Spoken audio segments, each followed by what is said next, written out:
Olá, meus caros associados da ACIPA. Nós temos um grande prazer de, atendendo ao convite que nos formulou o presidente Felipe, participar aqui dessa conversa que teremos a oportunidade de desenvolver. Eu sou Elias Calas, advogado, professor da Faculdade de Direito. Especialmente eu trabalho lá na faculdade com a disciplina de falência e recuperação de empresas. E foi por esse motivo que o Felipe nos procurou para termos esse diálogo aqui com vocês. Especialmente relevante, me parece, porque estamos aqui na companhia do Leandro Chiarentin, que é contador, numa visão moderna, contemporânea, arrojada para o empresariado, e a ideia é que nós aqui, até com uma certa informalidade, possamos discutir esse momento, né, que nós estamos vivendo, que é inédito para todo mundo, em que as coisas mudam tão rapidamente, né? 10 dias atrás era impossível saber como estaríamos hoje, assim como não sabemos como é que vai ser a semana que vem. Então, é um desafio para todo mundo, para o setor público, para o setor privado, para o terceiro setor, para a indústria, para o comércio, para o serviço. E o melhor caminho, sem dúvida, é o diálogo, o debate, para que soluções novas, já que os problemas são novos, nós precisamos de soluções novas e criativas para enfrentar esse problema. Então, Leandro, muito obrigado pela participação. Obrigado, Elias, e agradeço aí também ao Felipe e a todos da CIPA a oportunidade de prestar os esclarecimentos de um assunto que são importantes e relevantes nesse momento. Tenho experiência também, né, em crises, trabalhando dentro de empresas e na parte empresarial, então acredito que posso passar para vocês alguma tranquilidade nesse momento, para que vocês possam tomar as decisões de maneira pautada, que sejam fundamentadas e não somente por uma situação de desespero ali, numa antecipação, às vezes, até do que pode acontecer, né? Um dos temas que eu acho relevante nós abordarmos, Elias, é começar a falar sobre a manutenção de empregos e sobre todas as medidas que têm saído e quais as perspectivas e quais os impactos que isso tem hoje, né, e para o futuro nas empresas. É muito importante agora termos um pouco de cautela nas ações com relação às tomadas de decisões com os empregados. Isso porque as medidas que têm saído, elas ainda são de caráter provisório. O Elias vai entrar nesse assunto daqui a pouco com mais detalhes, e elas também, hoje, elas são incompletas. Significa que haverão mais medidas. Por outro lado, algumas delas podem ser antecipadas, como férias, que são um pouco mais simples. Então, recomenda-se cautela e medidas que não sejam tão agressivas, como uma suspensão agora de um emprego antes de sair qualquer regulamentação a respeito. E aí, nesse sentido, eu passo a palavra para o Dr. Elias para explicar um pouquinho sobre o que significa a medida provisória e quais são os impactos e as decisões que devem ser tomadas baseadas nessa medida, nesse momento. A gente tem observado que, e talvez isso seja uma dúvida comum aí entre os empresários, que muitas vezes as pessoas que não são da área do direito têm até uma dificuldade de compreender a diferença entre os atos normativos que estão sendo editados. Então, ora se fala em lei, em Constituição, em decreto legislativo, em decreto do Presidente da República, em medida provisória. Todos esses são atos normativos diferentes, com características próprias e que, no conjunto dos atos normativos brasileiros, ocupam uma posição diferente. Uns, para falar numa linguagem coloquial, têm mais força do que outros, né? E a medida provisória, ela é um instrumento criado na Constituição de 1988 que dá ao presidente da República a possibilidade de, sozinho, editar um ato normativo que entra em vigor imediatamente, como se lei fosse. Vejam que é algo muito diferenciado, porque normalmente uma lei depende do envio de um projeto de lei, tramita na Câmara dos Deputados, tramita no Senado, para então ser aprovada e entrar em vigor. A medida provisória não. Ela pode ser editada, publicada e entrar em vigor no dia seguinte, permitindo justamente ao presidente da República reagir com velocidade às demandas econômicas e sociais urgentes, como são essas que nós estamos enfrentando, né? A questão é que a medida provisória, embora produza esse efeito muito rápido, como se fosse uma lei, ela é, por isso o nome, provisória. Isto é, ela precisa agora ser ratificada pelo Congresso Nacional, que vai transformá-la em lei. E nesse processo de aprovação da medida provisória, para que ela seja transformada numa lei e possa então vigorar por prazo indeterminado, podem ocorrer mudanças. O Congresso Nacional pode, claro, rejeitar a medida provisória. Segundo, pode aprová-la, porém com alterações, ou assim como pode também aprovar da mesma forma como a recebeu do presidente da República. Então vejam que há mesmo uma certa insegurança com relação à longevidade dessas normas, né? Por isso que, como bem salientou o Leandro, o momento não é de precipitações, nós precisamos de reações rápidas, mas com cautela e prestando muita atenção nas novas normas que vêm sendo editadas e que podem mudar de uma semana para outra. E acho que agora é o momento de manter contato com os profissionais da área e com as associações, com pessoas que tenham as informações atualizadas, para que vocês possam se basear numa medida concreta, né? Então, todo dia há uma live, um pronunciamento, temos que tomar cuidado porque eles não são definitivos, eles têm que passar por todos os trâmites, né?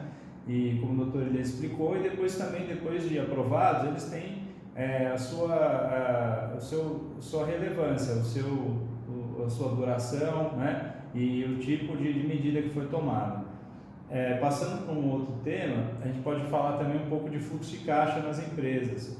É um item que é importante na gestão empresarial nesse momento, né? Eu já vivenciei bastante multinacionais, tenho bastante experiência nesse setor, e você também em pequenos negócios precisa construir uma saída que é baseada agora no fluxo de caixa. Mesmo que eu não fiz, eu nunca tive, ou que eu tenho está desatualizado, ele precisa ser refeito, porque a mais importante saída para você, o mais importante sinal para você enxergar aonde que você vai direcionar os seus esforços. Então, projete as suas contas a pagar nos próximos 90 dias, para ter uma ideia de até quando você consegue pagar, pelo menos, já que você não tem uma ideia de não vou receber nada. Você pode fazer um cenário pessimista, um otimista e um moderado, e assim você consegue projetar e se proteger de eventuais problemas no caixa, que aliás você já tem, né?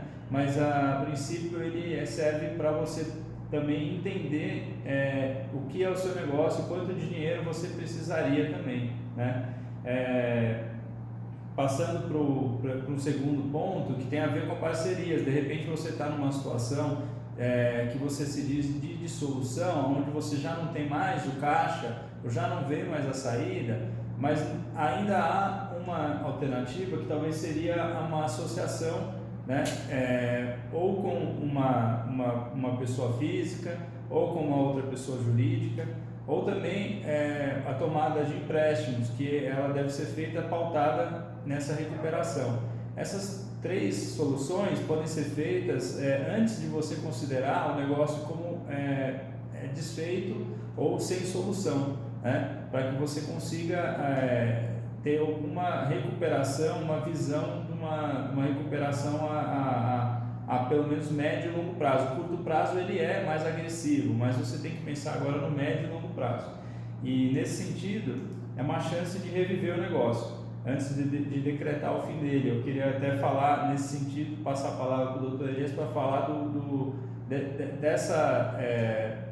dessa parte da dissolução e o que impactaria também você ter organizado antes esse tipo de solução, caso você tenha passado por todas as etapas e não consiga realmente sustentar o seu negócio. Pessoal, todo mundo acho que está se perguntando, né? Puxa vida, mas que medidas jurídicas, possivelmente até judiciais, né, eu posso tomar para enfrentar essa crise, né? Veja, de um lado há essas medidas que têm sido tomadas por iniciativa estatal e que, portanto, se aplicam a todos os empresários, né? Dilação do vencimento de tributos, possibilidade de parcelamento, por exemplo, como veio no FGTS, alterações na legislação trabalhista. Então, são questões importantes que, como nós falamos, estão mudando a cada dia, né? Mas que podem dar uma ajuda. Outro ponto são aquelas medidas que podem ser tomadas por iniciativa do próprio empresário, por iniciativa individual do empresário. Tento mencionar aqui um conceito que está sendo muito falado, que é o fato do príncipe, né? É algo que nós sempre estudamos no direito, conhecemos na teoria e que o momento está evidenciando a aplicação prática do fato do príncipe, né? Principalmente quando vem um decreto do governo federal, estadual ou municipal, por exemplo, determinando o fechamento dos estabelecimentos, etc. Quer dizer, é uma espécie de força maior, mas que não decorre de um fato da natureza, é um ato de governo. Portanto, o chamado fato do príncipe, que tem sido muito falado aí na mídia, é exatamente aquele fato externo, invencível para o empresário, né, porque vem de uma determinação legal, de uma determinação estatal, que impede a continuidade ou dificulta sobremaneira a continuidade da sua operação. Isto dá fundamento jurídico para questionar o cumprimento das obrigações a cargo do empresário. Então, uma possibilidade que eu penso seria indicada para aqueles casos em que o empresário tem um contrato muito relevante, um contrato bancário muito pesado, ou até com outro empresário, mas que represente uma parcela considerável das suas obrigações, né, que é possível buscar judicialmente uma dilação do vencimento, a possibilidade de readequar esses pagamentos, tendo em vista essas circunstâncias novas, imprevisíveis, que tornaram insuportável o cumprimento da obrigação. Então esse é um caminho, mas nenhum desses caminhos pode ser adotado sem a necessária análise, sem uma adequada reflexão. É importante consultar um especialista que vai analisar se é mesmo viável, quais as chances, e tomar então uma decisão madura. O mesmo deve ser considerado para a recuperação judicial, que é o instituto que substituiu 15 anos atrás a antiga concordata, né? Até 2005 havia a concordata, que foi substituída pela lei atual em 2005 pela chamada recuperação judicial. O que é a recuperação judicial? É um processo judicial, tentando falar de maneira mais simples, um processo judicial que pode ser utilizado pelos empresários que se encontram em situação de crise, que permite ao empresário elaborar um plano, que é o plano de recuperação judicial, para cumprir as suas obrigações. É como se o empresário dissesse assim: eu acumulei dívidas, não tenho como pagar nas condições originais, mas dentro deste plano que eu estou elaborando aqui eu consigo pagar. Não há um limite previamente estabelecido para os prazos de pagamento do plano. Só os créditos trabalhistas é que a lei exige que sejam pagos em 1 ano. Os outros podem ser parcelados sem limite pré-estabelecido de prazo. Puxa vida, mas então eu vou pagar em 50 anos. Não.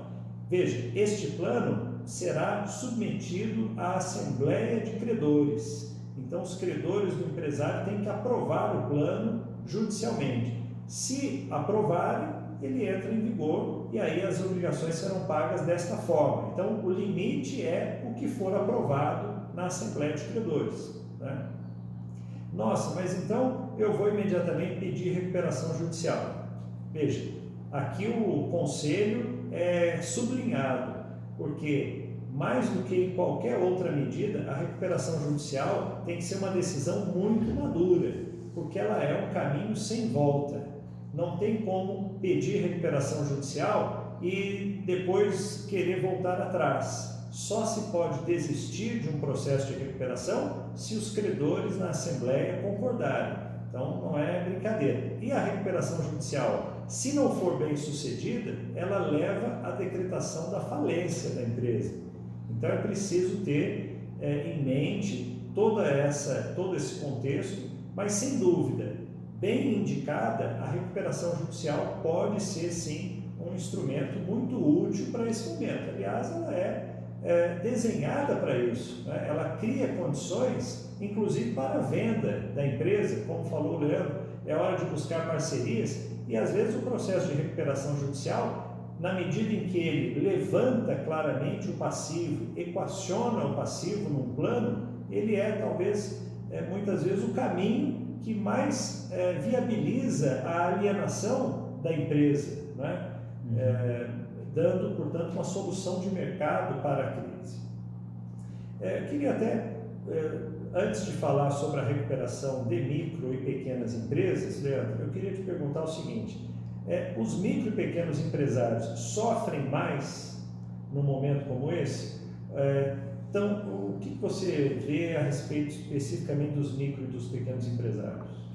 Bom, eu acho que hoje falar em sofrer mais ou menos está dependendo das ações que o governo está tomando e hoje o tamanho do fluxo de caixa de cada um. Eu acho que o pequeno, a tendência é sofrer mais por causa do fluxo de caixa, que é natural que ele não tenha. Agora, se você tiver um pequeno empresário que está capitalizado, aí ele vai sofrer menos, porque ele consegue sustentar o seu negócio por mais tempo. Por outro lado, o governo hoje não tem restringido os créditos, pelo menos através do BNDES, até esse momento, a pequenos ou grandes, o que ajudaria em ambos os lados.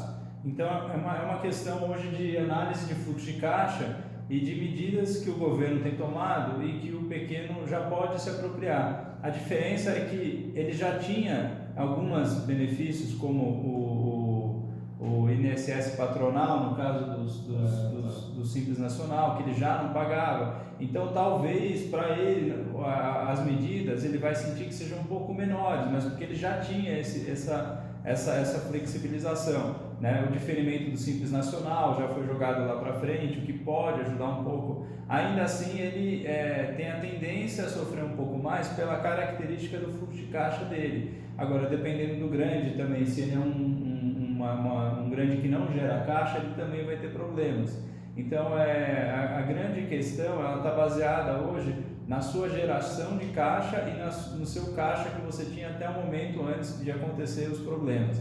E agora, como você vai administrar ele, que vai levar a todas essas decisões, né? Se eu vou precisar de um empréstimo, de um novo parceiro, se eu vou pedir a recuperação judicial para organizar. Então, essa questão ela vai ser relevante nesse cenário, mas uma análise mais profunda aí de cada negócio vai permitir essa conclusão aí da medida ser mais benéfica para uns ou para outros, né?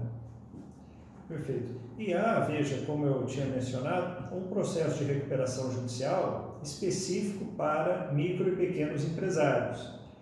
Não, na verdade é muito parecido, é basicamente o mesmo procedimento, mas simplificado em alguns pontos, de modo a tornar o processo um pouco mais rápido e também menos oneroso, para que ele seja acessível também aos negócios menores, né?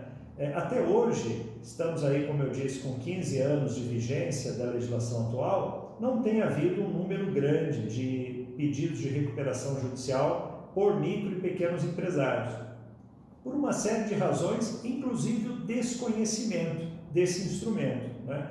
Talvez esteja na hora de tirar isso da gaveta e começar a usar para nos ajudar a superar os efeitos, né, econômicos dessa crise que nós ainda, como dissemos, nem sabemos ao certo até onde irão, né? A verdade, pessoal, é que medida mágica não existe nenhuma. Tudo está baseado numa análise que deve ser feita com o apoio profissional, porque o próprio empresário está envolvido emocionalmente, inclusive está sob muita pressão, às vezes não tem condição de traçar a estratégia. Então nós recomendamos enfaticamente que se recorra ao consultor, ao advogado, ao contador, e nisso a associação pode prestar um grande auxílio, né? Para que as decisões sejam feitas de modo bem refletido, bem maduro, priorizando aquilo que é mesmo o mais importante. Eu queria fazer coro com o que o Leandro falou da importância de se cuidar do caixa, né? Às vezes é até o caso de deixar de fazer um pagamento para garantir um caixa mínimo, porque até para o pedido de recuperação judicial, eu vejo isso na minha prática profissional, as empresas que vão para um processo de recuperação judicial com caixa muito baixo, elas têm muita dificuldade de se recuperar. Porque é inevitável uma restrição de crédito, é inevitável que os próprios fornecedores também dificultem as condições de venda para quem pede recuperação judicial. E aí, se o empresário não tem um caixazinho, ele não consegue, ele compra muito mal, ele vende mal, e isso dificulta muito, traz custos financeiros para a operação dele, que são um novo obstáculo para o sucesso da medida, né? Leandro, acho que a palavra, em resumo, nós apontamos aqui a ideia de não tomar decisões precipitadas, não é? Acho que é um consenso nosso aqui, pelo menos, né? Não tomar decisões precipitadas, cuidar do caixa, recorrer ao auxílio profissional antes das associações e o auxílio das associações, né? E parcerias, né? Caso seja necessário, mas acho que estão englobadas aí todas as grandes questões e que devem suportar aí as suas decisões nos próximos meses, pelo menos antes de que você consiga voltar ao seu negócio. É um momento de cautela mesmo na decisão, para você não fazer nenhum acordo que depois ele não esteja pautado numa situação que seja definitiva. Então as coisas hoje são provisórias, né? Então é importante que as decisões sejam muito pensadas. Talvez hoje não tomar uma decisão já é uma decisão boa. Você tem que tomá-la com cautela para que ela seja uma decisão efetiva no futuro. Eu só queria, antes de terminar, fazer referência a um último instituto jurídico. Eu falei que a recuperação de micro e pequenas empresas está na gaveta e a gente pode tirá-la da gaveta agora, né? Mas na gaveta tem um outro instituto, também muito pouco utilizado e no qual eu pessoalmente acredito bastante. Acho que ele é um instituto com potencial de ajudar os empresários nesse momento, que é a recuperação extrajudicial. É uma novidade que foi introduzida pela lei atual, não existia na legislação de falências e concordato, mas que também não tem sido muito utilizada. Acho que principalmente por desconhecimento, mas também porque falta um pouco de espírito de autocomposição. E talvez o momento atual oportunize esse tipo de negociação. A recuperação extrajudicial traz basicamente a mesma ideia de um grande acordo, uma composição entre o devedor e os credores, mas feita fora do Poder Judiciário, com a intermediação de advogados que atuam, porém, sem levar a questão ao Poder Judiciário, portanto, com custos menores, muito mais agilidade, e que pode, ao final, ser levada à Justiça para a homologação, dando uma maior segurança às partes, né? Então, também é um outro instituto que pode ser lembrado com muita relevância num momento como esse. Ok, aí eu acho que esses são assuntos aí relevantes que podem ajudar na tomada de decisão das empresas. Fico à disposição aí, obrigado a oportunidade da Dr. Elias, a CIPA, e vamos aí adiante, que eu acho que a gente tem um belo caminho pela frente aí para desenvolver negócios e continuar a prosperar. Muito obrigado a todos, um grande abraço, espero que possamos em breve comentar outros assuntos de interesse dos empresários, desejando a todos aí muito boa sorte e força para enfrentar os desafios.